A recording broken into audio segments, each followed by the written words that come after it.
الحمد لله الذي قال في القرآن المجيد: أطيعوا الله ورسوله وأصلي وأسلم على النبي الأمي الذي قال عنه ربه: لقد كان لكم في رسول الله أسوة حسنة.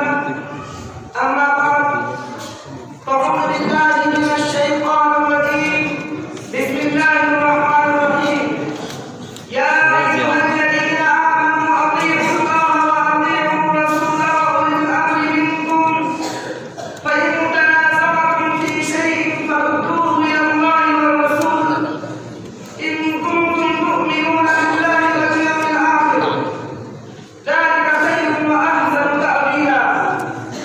إخواني الكرام، رئيس الاحتفال الموقر وزملائي في الدروس، إني في لهو واشتياق شديد إلى أن نتحدث بين أيديكم حول موضوع سيرة النبي المصطفى بأسلوب جيد وعبارات مختصرة.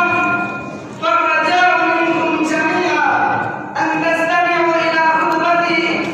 إخواني الله، إن النبي محمد صلى الله عليه وسلم إذ بعثه الله القادر المقتدر إلى العالم بوصله لهدف أن ينجي الناس المغضوب عليهم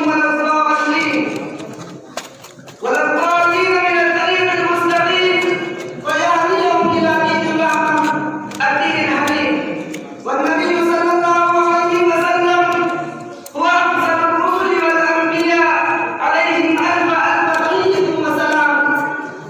تولى نبينا وحبيبنا محمد صلى الله عليه وسلم في مكة المكرمة